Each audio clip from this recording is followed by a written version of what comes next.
Welcome to the All People podcast, where we talk all people all the time. I'm your host, Elisa Southall. My goal is to improve candidate and employee experiences as well as company cultures throughout U.S. employers. We do this by leading with empathy, diversity, inclusion, equality, teamwork, and transparency. Come on this journey with me. And now, a word from our sponsors. Are you looking for an out-of-the-box solution for hiring talent? Look no further than the secret formula of hiring talent. ... It's not so secret. My ebook. I publish this through Book Boon Learning, and this ebook covers a variety of topics, all in the hiring space. I've worked with many hiring managers who all say, what is the secret formula of hiring talent? Well, I'm here to walk you through the hiring process, investing in your community, eliminating antiquated hiring practices, being the leader in pay, leveraging your resources, and success being only up to you changes away. I think that if you are anybody who is looking to hire talent right now, maybe struggling to hire talent, this could be a really good resource for you. Let's change the game of hiring talent. Get rid of those old antiquated ways that we interview and go through the hiring process. And let's make it fresh and invigorating to get new talent and to get them in a more creative way. Go out today and purchase The Secret Formula of Hiring Talent. It's Not So Secret by Elisa Southall. That's me. It's only $8.99 on Book Boon Learning. I hope you guys enjoy the read. Let me know what you think. Drop a review or two on either the Book Boon Learning page or on my website. Let me know what you think of the ebook. Thank y'all. Bye. Thank you for listening to a word from our sponsors. And now, back to your episode of All People Podcast. We hope you enjoy. Hey everyone, and welcome back to another episode of All People Podcast, where we talk all people all the time. As always, I am your host, Elisa Southall, and I have the great privilege of being here today with Lyndsay Dowd. Say hi, Lyndsay. How are you, Lisa? Good to be here. Glad to have you, Lyndsay. So for those of you that don't know Lyndsay, which I'd be surprised if you don't, she is the founder of Heartbeat for Hire. She also is an award-winning, I think, podcast person. So she'll tell you all about those great things, but she's on the top in Apple for her podcast. So you should make sure you check that out. Lyndsay, tell us who you are and what you do. Sure. So I am an author, a speaker, a coach. I built my company Heartbeat for Hire to help teach leaders how to build irresistible culture that drives results. I have a 25-year track record in corporate America, and 23 of those years were climbing the ranks of IBM. I built really large sales teams and ran big sales organizations for them. And then I left IBM on my own, which was a very big deal because my family put in 105 years at IBM. So everyone thought I was going to die there. But I left. I was asked to come to this other company. I went there, took a step down. I'm like, that's okay. I'll learn. I'm a hustler. I'm a maverick. It's no problem. They fired me in 6 months. And anyone that knows me knows that's not really part of my plan. And that was definitely the hardest thing that ever happened to me in my career. But I picked myself up after a month of licking my wounds and said, what do I love to do? What am I good at? And how can I help people the most? And what I knew better than anyone was how to build really great culture that drove results. I had done it before. I knew how to build these great leaders. And so I wanted to kind of magnify that and put it on a larger scale. So that's kind of where I started and what I'm doing. And I do have a podcast. It's called the Heartbeat for Hire podcast. It's in the top 10% globally. And I have received a few awards for my coaching. So yeah, that's what I'm doing now.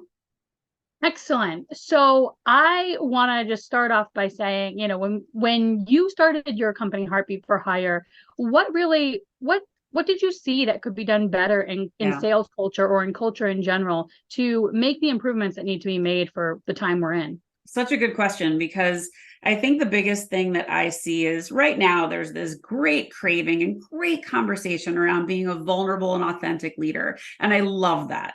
However, there's a whole school of people that have been doing it the same way for 20 or 30 years. And these folks don't know how to bridge that gap. If you've been an ogre or if you've been a really tough leader for a lot of your career, saying be a heart-centered leader, they don't know what that means. And that feels really scary. So I built my book, Top Down Culture, as a guide to help leaders figure out how to be a modern leader. And a modern leader really leverages what I call power skills. Some people call them soft skills. I call them power skills. These are the skills that differentiate you from any old humdrum leader to someone that can be trusted, someone that inspires, someone that gets the best out of their teams. And that's really what needs to happen across leadership today, not just in sales, but all across the board. And I think very few people have experienced great leadership. And you can't be what you can't see. So in my mind, you have to create examples and stories. And so my book is chock full of stories of what to do and what not to do. And I think reviews have told me that the stories are really relatable. People really understand them. And they go, oh my God, I totally experienced just that. Or, oof, I've done that. I need to not do that again. But it's a curve. It's a learning thing. Not everybody was born a great leader. This can be learned. And that's really what I strive to do. Yeah. And I know one of the things you opened my eyes to that I reference a lot is the fact that, especially in sales, but it happens across the board, as you mentioned, is that people get promoted because they're the best thing doer or the best seller. Yes. But they have they don't want to be a leader. They're great at what they do. Why are we moving them? And then we don't give them the training to be successful, so it's frustrating, but you're the one that sort of opened my eyes to that notion. Well, and it's such a common thing in sales, but it's really common across the board. And so most leaders will say, okay, we had great results with Rosemary. And so let's magnify what we've done with her. Let's make her a leader. Now, unless you ask Rosemary, do you want to be a leader? Or why do you want to be a leader? Listen, I had a woman, Rosemary, on my team. She was a phenomenal seller. She should never have been a manager, and she knew it. So every time they said, we want you to lead a team, she was like, no, it's not for me. I care about Rosemary. I don't care about anybody else. She knew who she was. They just wanted to magnify that. And the thing that leaders forget is just because she doesn't want to be a leader doesn't mean we can't use her skills elsewhere. She can teach a class. She can coach people. She can mentor people. There's lots of ways to leverage her expertise. So don't think that that's the only route. But the problem when you bring these top performers into these leadership roles, they aren't set up to succeed. They don't understand why people don't think the way they think. And so when they put out their expectations of, I've always done it this way, do it, people don't know how, or they're not built to do that. And the beautiful thing with business and with sales, you can skin a cat a lot of different ways. You can approach things from a different perspective, and that's what makes it fun. That's what makes it interesting. And when you surround yourself with diverse perspectives, you can build new best practices. You can innovate. You can create new things. That's where it gets fun. So the leader that can recognize and pull those things out of their team will always do better than the one that says, I told you to do this. This is the deadline. This is the quota. If you don't do it, you're out. Like, that's not very inspiring. It is not inspiring. Nobody wants to work for a micromanaging manager. Let's be honest. No. One of the things you talked about is diverse perspectives, diverse thoughts. Yeah. I'm sure you talk about it in your book, but I do. Why do you see diversity in thought and perspective and all of that being really essential? Yeah. So, I mean, think about it this way. Consumers vote with their dollars, and companies do the same, whether it's B2B or B2C. Everyone is looking at a greater environmental, social footprint. They want people to do good in the world. They want to know that their money is going to support the right things. And I can't tell you the amount of times I was asked by my clients, are you happy? Are you doing well? Are they treating you well? They wanted to know. And so the reality is, first of all, you've got that aspect. Then you've got the other aspect of they want to buy from people that look like them. They want to have a company that represents the environment that they're in. And so if you have the pale, male, and stale board and leadership ranks, that is fine if that's who you're selling to. But the world doesn't look like that anymore. And truth be told, I was really fortunate. We had such a strong diversity perspective at IBM, really for the entire longevity the company was around. And I can tell you, growing up as an IBM kid, going into my dad's office in Manhattan, this is a really funny story. He said to me, I want to introduce you to my secretaries. I have 2 blind secretaries and they're both named Carol. And I was like, oh my God, like how does that work? And I'm like 6 years old. And he's like, just come on, we'll go meet them. And so we go into this room and I walk in and they go, hi, Lyndsay. I go, you said they were blind. And they go, we're not deaf. I mean, they could hear my footprints or my footsteps walking in, and they knew it was not an adult. But I was so gobsmacked by the fact that my dad had 2 blind secretaries. Like, how cool is that? And everybody embraced the differences because we learned from it. And when I was managing big organizations, having that diverse team allowed us to think differently. It allowed us to pass the guys on either side of me who were in competing brands with mine. And we were doing really different stuff because I opened that space and gave the psychological safety for people to raise their hand and contribute. So that is a total magic formula for success. But being that leader that recognizes it and gives space to it is so, so important. I couldn't agree with you more, Lyndsay. I mean, you mentioned a couple of things. You mentioned the fact that, what you can't, and you mentioned in the sales conversation, what you can't see, you can't be, right? So if you have those male pale leaders, right, then how am I supposed to think that I can grow in that organization? One, and two, diversity leads to innovation. So, I mean, honestly, you can't have innovation without diversity. No, it really does. And, when you can create that space for trust and that space for relationship building, that's when the magic happens. Trust is your currency. And if you ruin that, you will never have people speaking up on team calls. You will never have people offering up new ideas. You basically shut the door to all of that. So you really have to think differently. You have to encourage people to step into the light and be supported. And you have to be that support for them. Absolutely. And you mentioned a key thing that you call power skills. Can you tell us what some of the power skills are? Yeah, I mean, the easy ones to spot are empathy. I mean, my gosh, just showing you have empathy is a big one.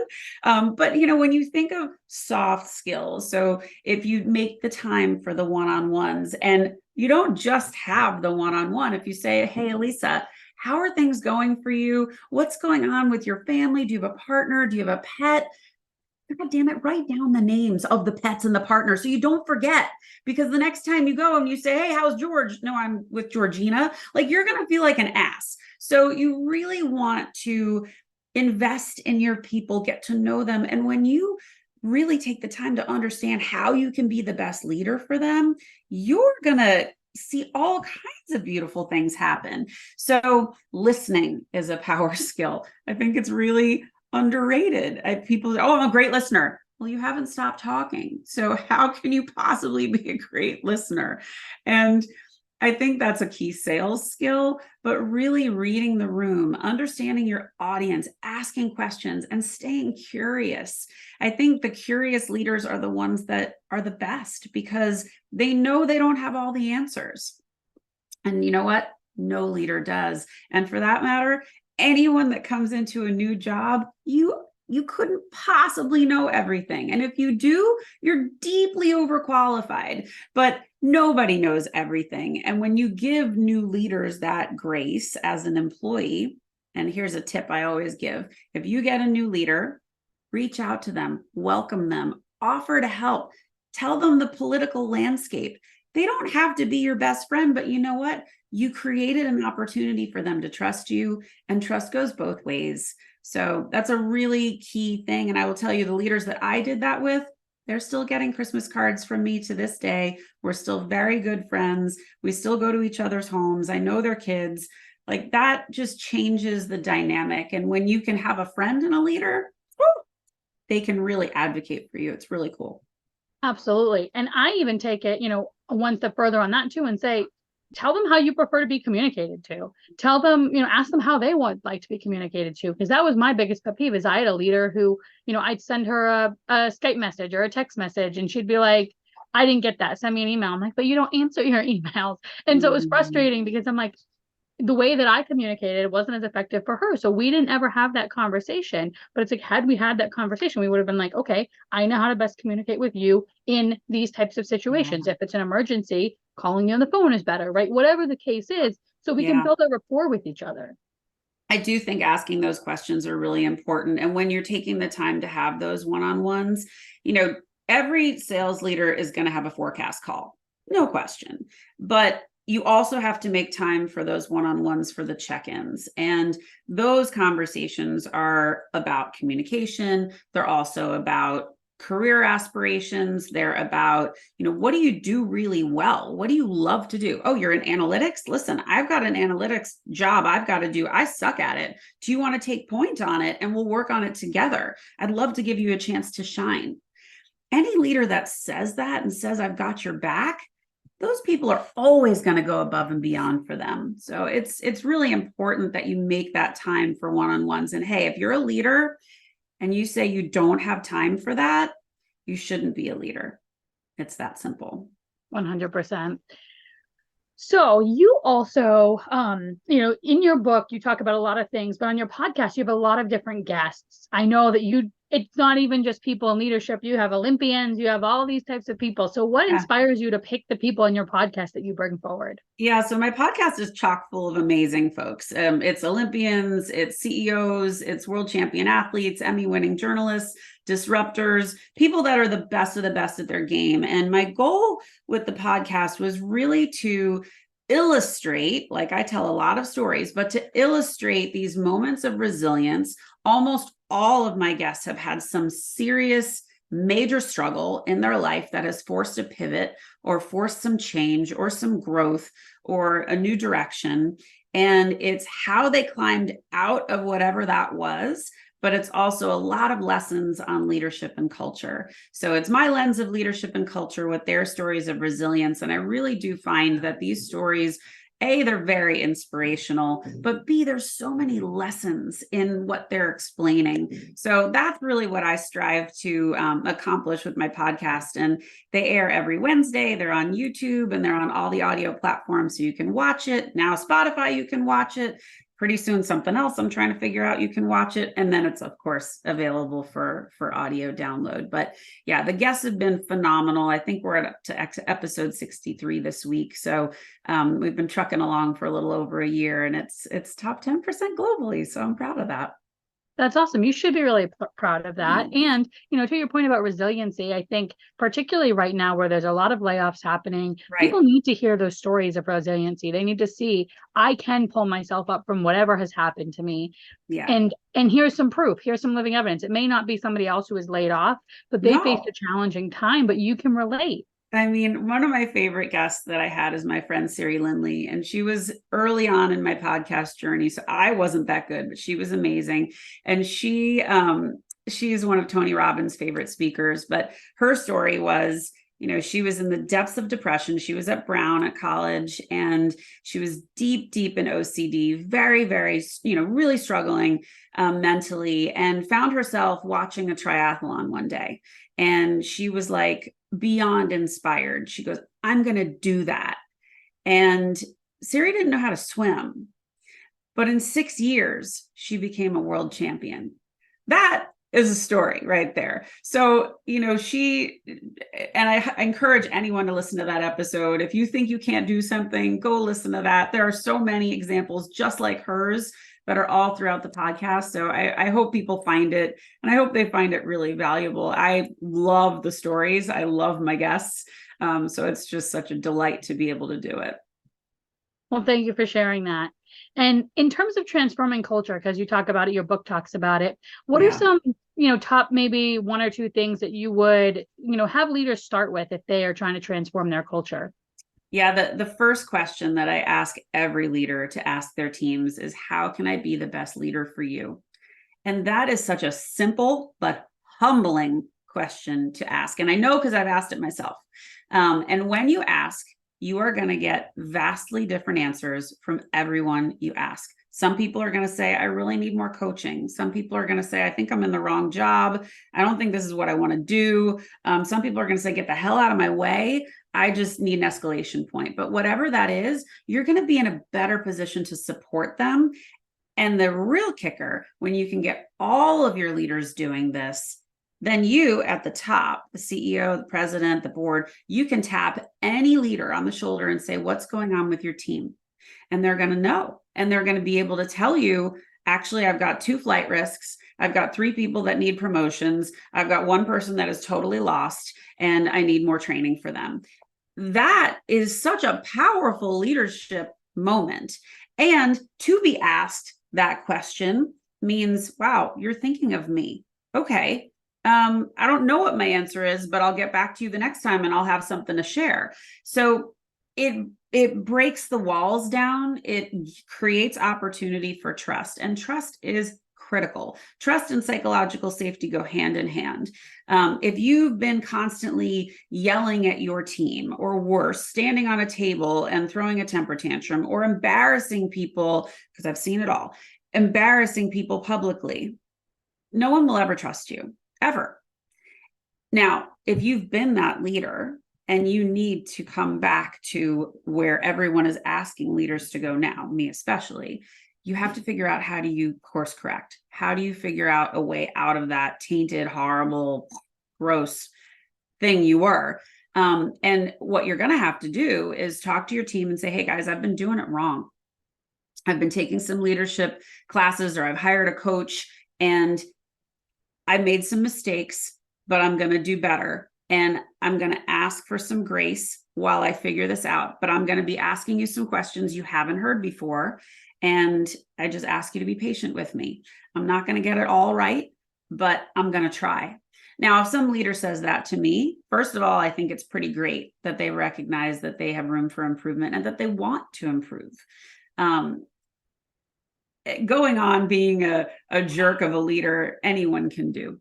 It's not real hard to do that. You're just taking your authority and using it as power and dunking on everyone in your path. It's just not great. But when you take that time to say, I want to evolve, I want to be a better leader.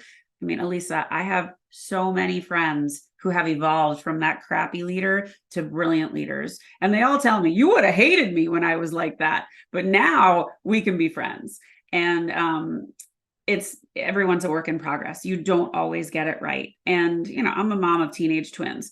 Am I like preaching all my leadership stuff and I'm doing that as a mom? Of course not. I yell at them and I'm like, I would never let a leader talk this way to their people, but I'm talking this way to my children. Oh my God. So no, we're all works in progress. We don't all have it right, but recognizing that you had an opportunity to do something different, say you did it wrong, and how you're going to move forward really is meaningful to everyone in your charge. Well, and I think what really stood out to me about your advice is them taking accountability, right? I think what happens is we we being leaders, don't want to say, I've been doing it wrong, or I didn't know really what I was supposed to know, right? We don't want to, that's a vulnerable spot for us to be in, is to admit fault. Well, and are you admitting fault, or are you admitting that you have an opportunity to grow? And everyone's craving this vulnerable leader. The vulnerable leaders that I've had that said, guys, I got it wrong. I was so mad at you about this. You guys didn't do it. But what I didn't realize was you didn't understand me and I was communicating ineffectively. When you do that, people are like, oh, that's awesome. Like, let's see what they're going to do now.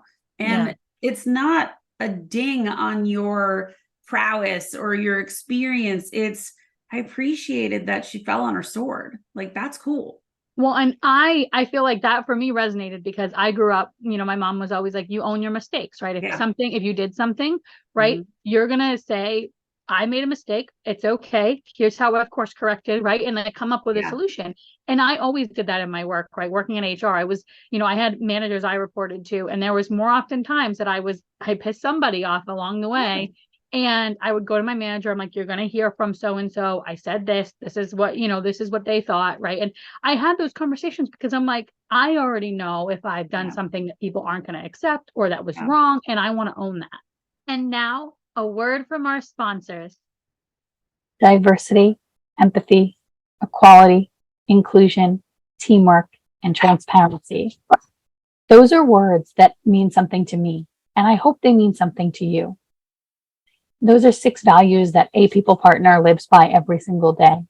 Those are 6 values that I live by every single day, not only as the CEO of a people partner, but in general.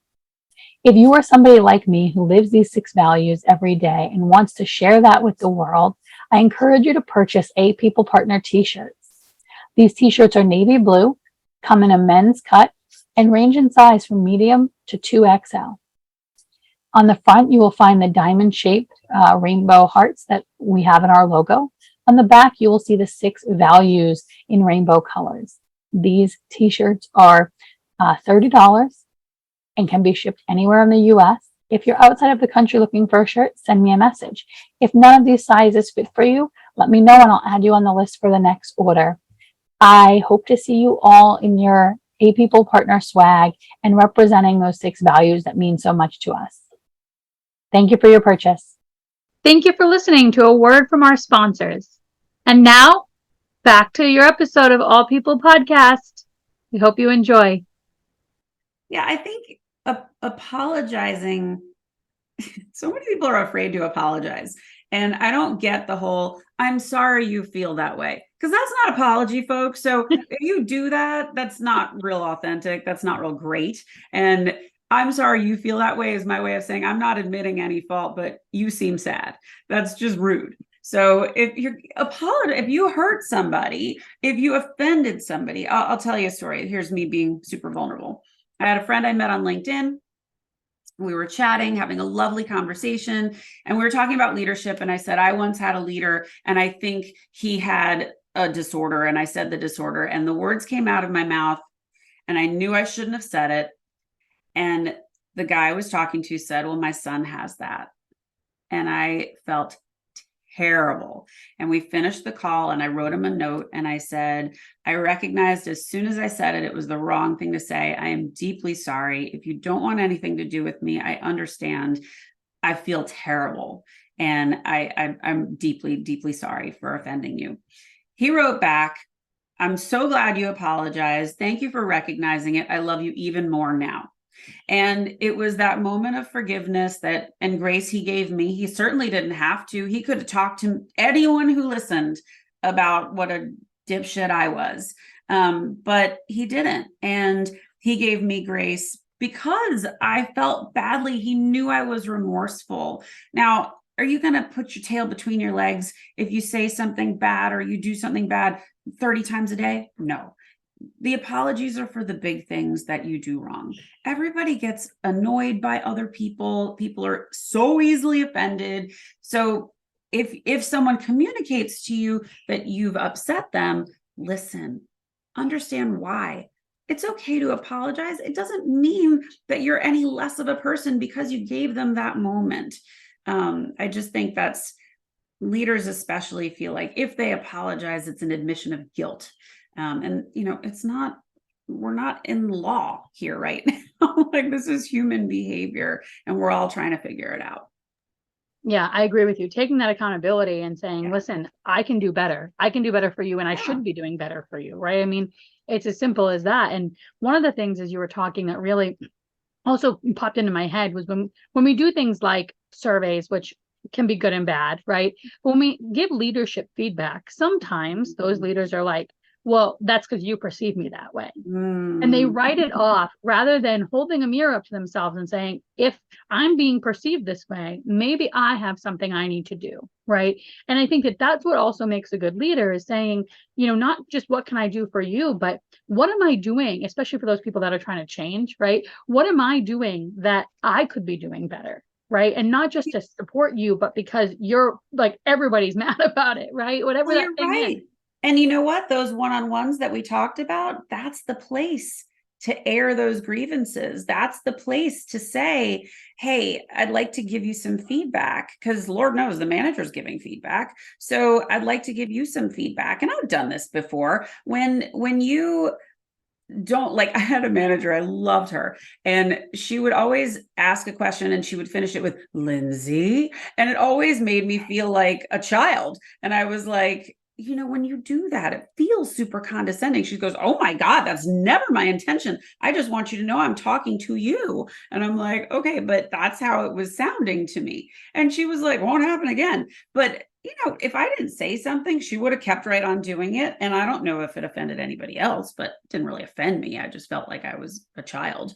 So it's just a communication point. But if you're missing those moments to grow and change, and surveys are tricky. You get the really disgruntled people that have one foot out the door, and then you get the really happy people that love where they are and have a great boss or have a great job. And the people in between that are a little sus, they're like, I'm not filling that out. So you never really get the full perspective of how things are. So if you have that happiness gauge of checking in with your team and asking them what's working for you, what's not working for you, how can I be a better leader? You're always going to be ahead. You're always going to know. And no one's going to have a hard time filling out that survey because they already know they have an honest dialogue. Yeah. And having that piece of humble pie, right, as they say, to say, maybe I am the problem. Maybe there is something I need to do. And not that you're a problem, but the way that you're leading isn't as effective for the people that you're leading, right? Yeah. And so, it's opening it up. If you're going to give them feedback and expect them to take that, there's also feedback that you need. Because as you said, we're all human, learning every day. Well, and nobody has it all right all the time. Nobody does. And this is how we get better. And I learned just as many lessons from the terrible leaders as I do from the great ones, because the terrible leaders gave me the glimpse of what I never wanted to be, what I never wanted to experience, what I never wanted anyone I knew to have to endure. And that was also what gave me the fuel to start my company. Awesome. So what was your reason for wanting to write your book? So my goal, my purpose in life, my Lyndsay mission statement is to transform leadership as we know it. And I needed a bigger platform to do it. So to me, writing the book can reach a wider audience than my podcast. Well, my podcast can reach a wide audience, but my book really could too. And it also added some credibility. But to me, it was a guide, a toolbox for the modern leader. And, what I've learned about social media, I could jump up and down 100 times and post 50 times about my book. I got a ping yesterday. The person who I've known for years had no idea. So, your stuff doesn't always land. It's not always seen. The way the algorithms work, if they go on at a time that my stuff isn't at the top of their feed, they just miss it. They don't mean to, they just miss it. So this created a bit more permanence. It created a stake in the ground. This is what I stand for. And, I'm really embarking on this big press tour right now. So, we'll see where that goes. But that was the impetus. It was really important to me to put out there, what does good culture look like? And something I always say is, bad culture is just the symptom. Bad leadership is the disease. And so this was, how do we correct bad leadership? And there's so many examples in the book and easy things people can implement now. And that's really what I wanted it to achieve. Awesome. And don't spoil anything, but tell us, was there a favorite story or chapter or something that you had that you think people should tune into, and look for that? Maybe you want to give us a little teaser. Oh gosh. There's one chapter about radical candor. I won't say it's my favorite. I don't really have a favorite, but this one's an interesting one because there was a time about 5 or 6 years ago where radical candor was like the hot new thing to say. And what radical candor became was an excuse for people to be jerks. And what they would say is, I use radical candor all the time. I'm brutally honest with my people, which just meant like they were going to unload. They were just going to tell you, Elisa, you sucked on that last call. Fix it next time. I'm just honest. This is how I am. And that sucks as a leader. So radical candor is not brutal honesty. And really, radical candor, when delivered with psychological safety and trust, that is really useful. That is hey, we've built a rapport and I feel like you trust me. I trust you. I want you to be your best. I'd like to share some feedback and some thoughts from that last meeting. Are you open to that? Yeah, I really want to hear it. Or ask the question, how do you think that went?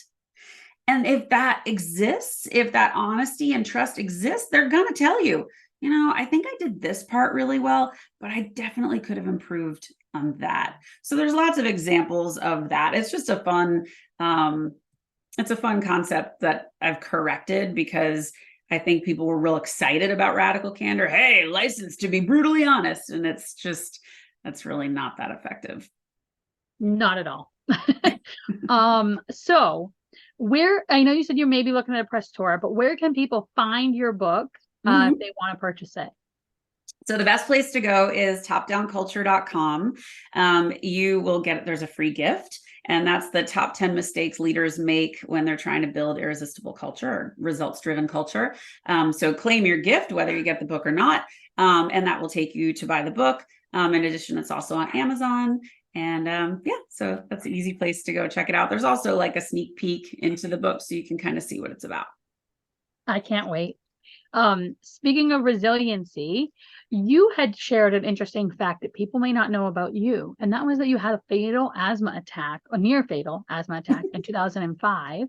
Yeah. You were in a coma, like how did that happen? I mean, it's a crazy story. So in 2005, I had exertional asthma as a kid and I outgrew it. I moved to Colorado, never had it again, moved to Boston.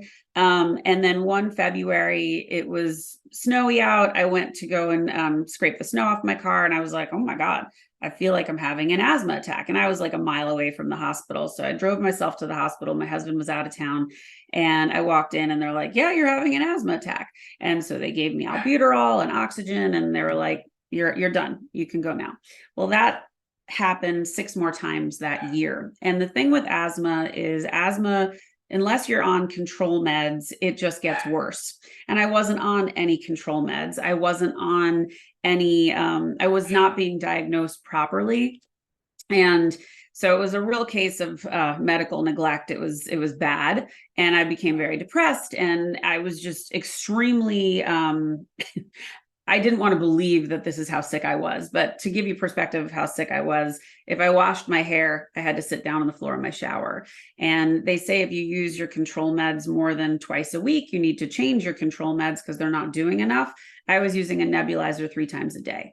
So I was very, very sick.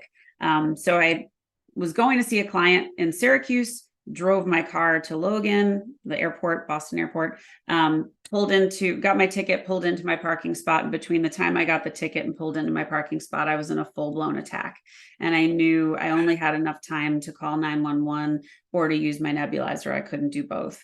And so I called 911 and they could barely understand me because I really couldn't breathe. And some random guy knocked on my window. Now I was facing a wall and next to a chain link fence. So not in a really well lit area, not in a real busy area. And the 911 dispatch heard him and said, give him your phone. And the last thing I remembered was passing my phone out the window. And then I went unconscious. And you hear on the 911 transcript, he's describing me, he's saying where I am, and he flags down help. And they did CPR on me in the garage. And the ambulance was trying to get to me, but the ceiling was too low. So they had to come up on foot. And so by the time they got to me, I was 6 minutes without oxygen. And I was a swimmer, so I guess I was really good at holding my breath. But they gave me a blast of albuterol, and this is in the notes. It's not, I don't remember this, but I grabbed the EMT by the throat and I said, I'm asthmatic, you need to intubate me. And they intubated me on the garage floor and got me to Mass General. And at that point, they had never revived anyone in my condition. And they didn't think I was going to make it. So I had organ failure and they dropped albuterol in my eyes. They thought I had a stroke because my pupil was blown.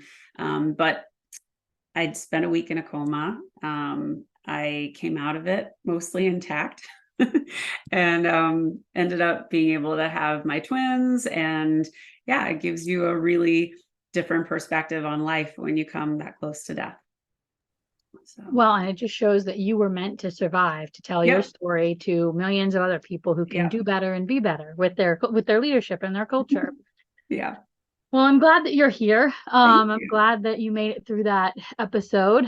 We always have to advocate for ourselves, whether that's at work, whether that's on our medical journeys, what have Right. you. People don't know our bodies as well as we do, so we have to keep advocating for ourselves. So good for Exactly. you for that. Going to the thinking about like your experiences and all of that, what would you say is, the one or two things that IBM taught you that you thought was something you remember the most, or maybe a story that you Yeah. can think of? No, I mean, I think any IBMer you ask, the first thing they're going to say is the reason they stayed as long as they did was the people. And there's a certain pedigree that came out of working for that organization that taught us things that I don't see in other organizations. But one of the things that we did really, really well was something that I call building a culture of advocacy. And I took it for granted that other companies didn't already know how to do this, but what it essentially was giving space for the people that your direct reports to have executive interviews or EIs with people outside of their reporting chain. And if you found a leader that was particularly inspiring, you could ask your boss, say, hey, I want to go and have a conversation with them. Do you bless that? Yeah, absolutely, go. So when you'd have those conversations, first of all, it was an opportunity for them to know you, but it was an opportunity for you to see another part of the organization that you wouldn't normally work with. And out of those conversations, I got at least 3, probably 4 jobs out of those conversations because new leaders that weren't exposed to me saw my potential and they saw I was someone they wanted on their team. So it's a great way of keeping your talent in-house. It's a great way of helping to curate career paths. And it's a really impactful way to understand who's in your organization and what kind of talent you have on your bench. But it also helps leaders when they know they have openings. Hey, I don't have an opening, but I just talked to Lyndsay. She'd be kick ass for your team. Go and talk to her and first talk to her boss and let them know that you're coming.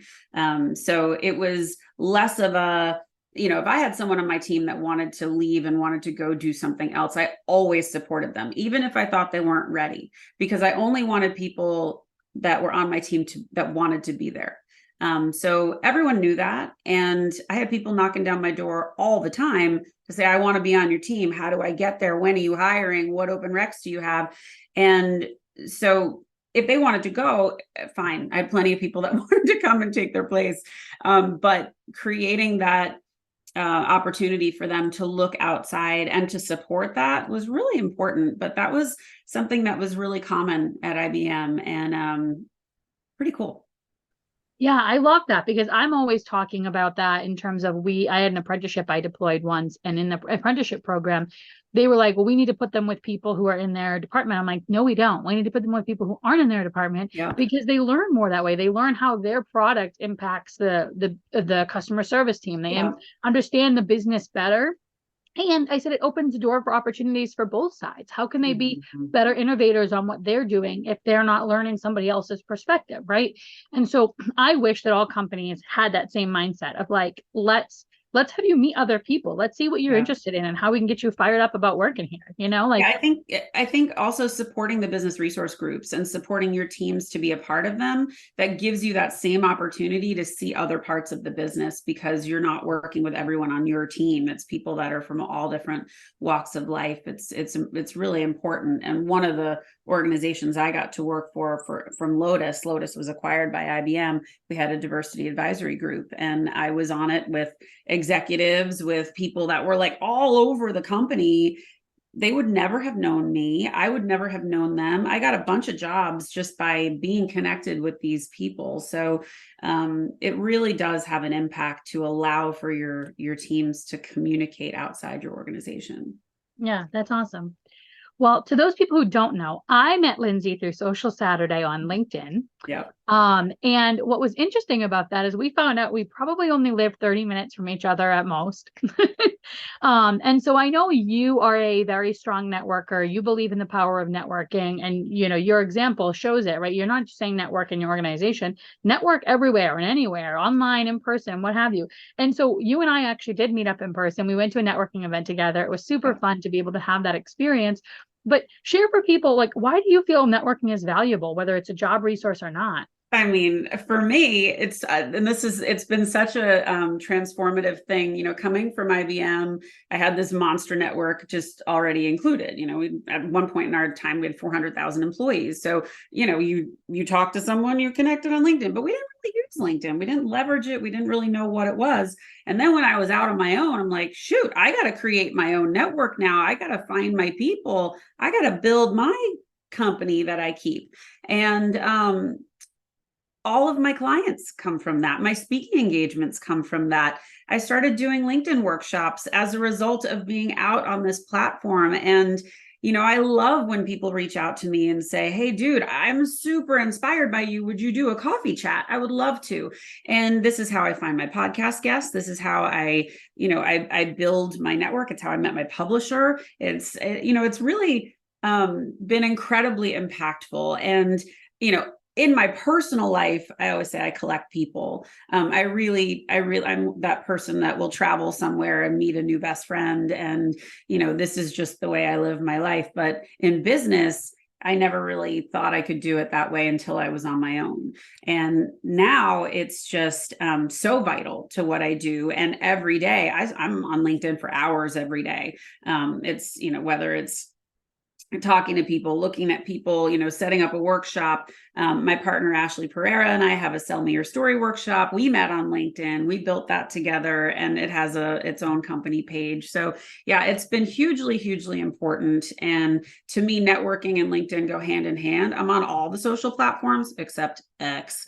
But I'm on all the other ones. And LinkedIn by far is the most impactful for me because that's my business is business. But yeah, it's so, don't underestimate how incredible it can be. And I think just last night, my dad had said to me, he said, there's this incredible woman that I don't really know her, but I've come across her. He does some work with West Point, and he's like, I think she'd be badass. I think she'd be great for your podcast. This is her name. I said, okay. So I reached out to her, and we're supposed to talk, and who knows, maybe she'll be a guest on my podcast. But it's just that easy. Don't overthink it. If someone really impresses you, do what Samantha McKenna does. Show me you know me. And the people that send a connection request with no context, that's fine. But if you tell me, hey, I listened to such and such episode of your podcast, oh my God, I'm so much more interested in you because of that. And if you are going to try and pitch slap me on the first thing, it's not going to work. So that's not show me you know me at all. So you can do better. You're funny because I get a lot of those emails, and I have not been in sales, right? I mean, I am now sort of, but I have not always been in sales. And I read these things and I'm like, people, just say hello. And like, ask me to have a coffee chat. I'll have a coffee chat with you, but don't tell me something on the first chance you get. And if you are going to write one of those emails and you think your email is really good, do your homework. I had a guy reach out to me last week saying, hey, have you ever thought of writing a book? I mean, I just wrote a book. So I said to him, actually, I just wrote a book. It was released last week. Congratulations. Reach out to me if you have any questions. Well, what? I have questions for you. So, I mean, just do your homework and don't sound like an idiot. If you're going to send an email to someone or a LinkedIn request to someone, just look at them, see where they're from, find that common thing, talk about it. It's going to make you so much more interesting, and they will be so much more open to hearing from you. And you beat me to it, but you mentioned Ashley Pereira, and you and her do a workshop called Sell Me Your Story. Yes. And I'm very passionate about helping job seekers. Yes. I'd love for you to tell people what that's all about. And I love that you and Ashley met online and that now you're like business partners. It's really fun. Yeah. So Ash has a really great background in personal branding. And I obviously have a lot of hiring manager experience. And so the two of us kind of put our heads together. And it came out of the story of I had asked someone to be on my podcast. And the first question I always ask on my podcast is, tell me your story. And her answer was, what do you mean?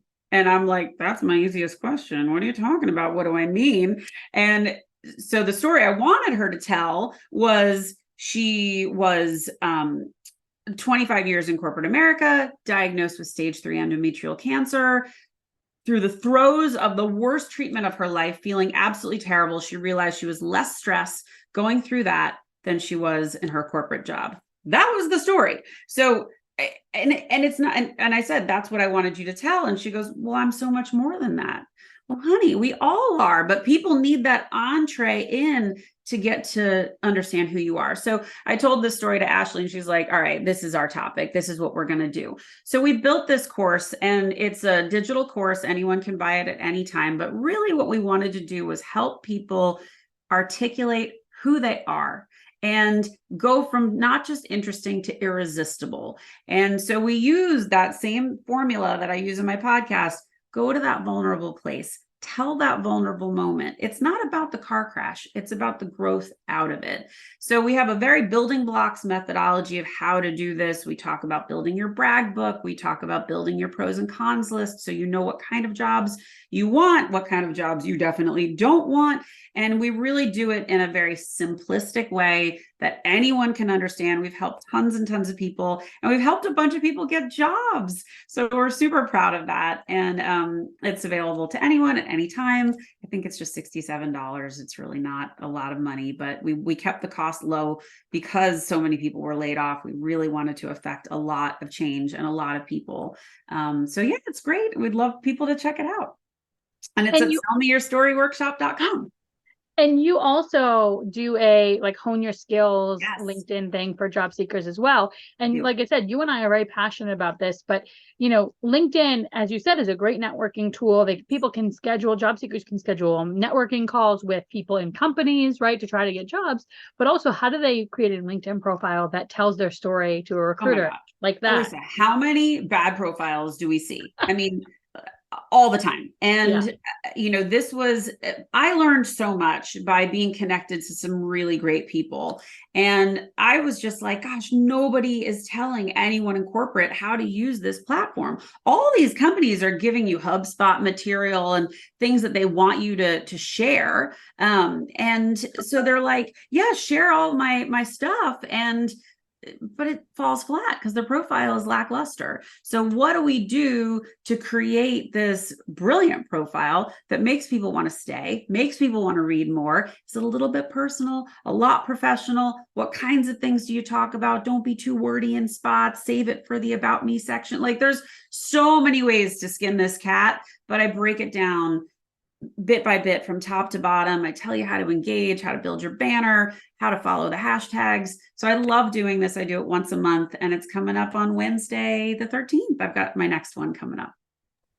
Awesome. Yeah. And I do that with all of my job seekers. I'm always like, you know, that's the first thing the recruiters see. People don't find you anymore because you applied to a job. They find you because you did something on LinkedIn. Your profile was what it needed to be, or you told this great story through a video post, whatever it was. But you have to be selling yourself and making yourself stand out because you're in a sea of people. That's right. And the truth of the matter is, one thing I love to tell people is if you had accomplishments, those are facts, not feelings. So whenever somebody is like, oh, I don't really like talking about myself. No, you did this, you achieved this, you won this, you were recognized for this. Those are facts. Don't feel bad about it. Just say it. I'm a 25-year decorated salesperson. Gosh darn it. I am, and I make no apologies for it. So use that as your power. You want if you don't brag about yourself, nobody else is going to do it either. So you've got to be able to talk about yourself in a way and present yourself in a way that keeps people interested. Awesome. So tell us where we can find you. I know on LinkedIn, you said you're there all the time. You're just under Lyndsay Dowd, right? Yep. Lyndsay Dowd, H4H on all the socials. My website is heartbeatforhire.com. You can also go to topdownculture.com. And all my socials are listed everywhere. So please connect with me. Happy to have coffee chats, happy to engage with folks, but really I'm here to transform leadership. So if you know a leader that needs me, just send them my way. Awesome. And Lyndsay and I have the same podcast producer. That's how I met him. So thank you, Lyndsay, for that. My pleasure. So I always ask my guests The very last question I always ask is related to the Maya Angelou quote, which, by the way, is also your favorite quote. So how cool is that? Yes. Is I've learned that people forget what you said, people forget what you did, but people never forget how you made them feel. Yeah. Can you share a time for me when that was true for you? Yeah, I have so many examples of this, but I'll tell you one of my favorites. When I was a leader at IBM, one of the first things I always did when I got a new team was I reached out to HR and I said, I need to know exactly where everybody's pay is. I want to know who's too low, who's high, who hasn't had a raise in a while. Like, I need to understand the landscape of where we are.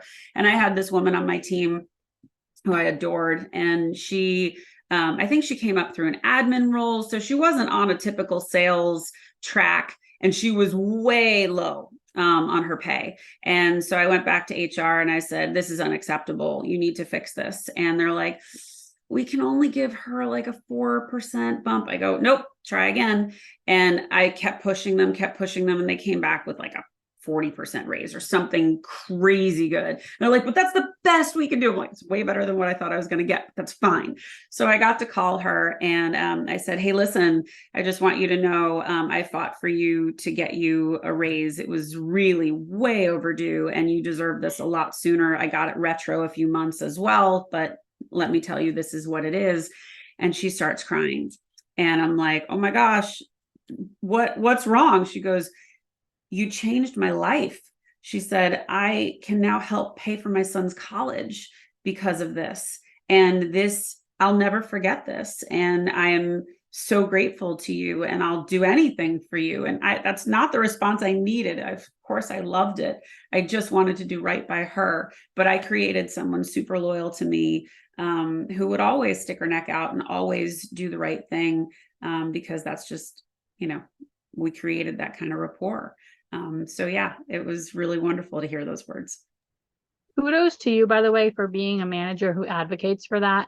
As somebody who worked in HR, I would be the person trying to advocate for it. And I'd get a lot of, no, we can't do that. We can do 3% or 4%. And I was like, that's not going to fix the problem. That's putting a Band-Aid on it. Let's actually fix it.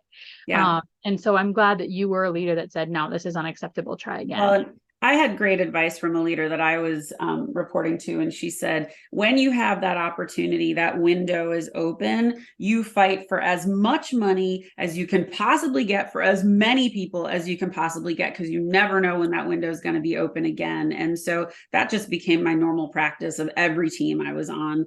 And I think people knew that about me and they knew that I was going to fight for them and, get them recognized and get them what they deserved. I think the best leaders do that. And that's why everybody wanted to be on your team. Yeah. More money. Awesome. Well, thank you so much for being here. I greatly appreciate you. Is there anything else you'd like to share before we end? No, go buy my book. I hope you enjoy it. Listen to the podcast, subscribe to the YouTube channel. Those are all things that are really meaningful to me. But I thank you so much for having me, Lisa. This was a really fun conversation. Thank you. And as I end every episode, lead with empathy, act with kindness. Bye, y'all. Thank you for listening to All People Podcast. If you enjoyed our show, I'd love for you to subscribe and leave a 5-star review. The work doesn't end here.